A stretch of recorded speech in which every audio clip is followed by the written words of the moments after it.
SIR প্রক্রিয়ায় আতঙ্ক, দুশ্চিন্তার কালো মেঘ জমেছিল যৌনকর্মীদের মনে।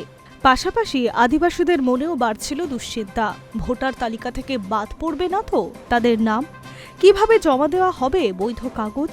এই সমস্যার হাত থেকে মুক্তি দিতে নতুন সিদ্ধান্ত নিল নির্বাচন কমিশন। বাড়িতে গিয়ে করতে হবে শুনানি। আদিবাসী যৌনকর্মী এবং সন্ন্যাসীদের ছাড় দিয়েছে কমিশন। বিভিন্ন এলাকা থেকে যৌনকর্মীরা আসেন। সামাজিক নানা কারণেই পরিবারের সঙ্গে তাদের যোগাযোগ ছিন্ন হয়ে যায়। এর ফলে নথি জোগাড় করা প্রায় অসম্ভব। এই রকম ধরনের সমস্যাও আদিবাসীদের ক্ষেত্রেও। তাদের অনেকের কাছেই নেই বৈধ নথি। বহু ক্ষেত্রে প্রত্যক্ষ অঞ্চলে বসবাসের কারণে তারা বৈধ ভোটার হলেও আগের ভোটার তালিকার সঙ্গে নিজেদের সম্পর্ক স্থাপনের মতো সঠিক নথি থাকে না তাদের কাছে। সেক্ষেত্রে শুনানিতে সমস্যা হওয়ার কথা তাদের। পাশাপাশি শুনানির গেরোয় পড়েছেন সন্ন্যাসীরাও।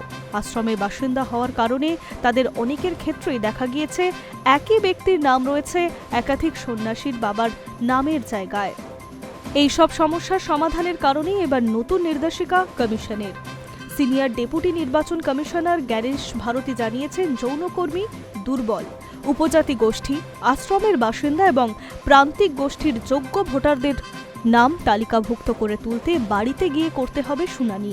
তিনি বলেন, 2002 সালে ভোটার তালিকার সঙ্গে সম্পর্ক দেখতে না পারলেও এই তালিকায় থাকা ব্যক্তিদের ক্ষেত্রে জেলা নির্বাচন কর্মকর্তারা ওই নির্দিষ্ট এলাকা, গ্রাম অথবা প্রতিষ্ঠানে গিয়ে পরিদর্শন করবেন।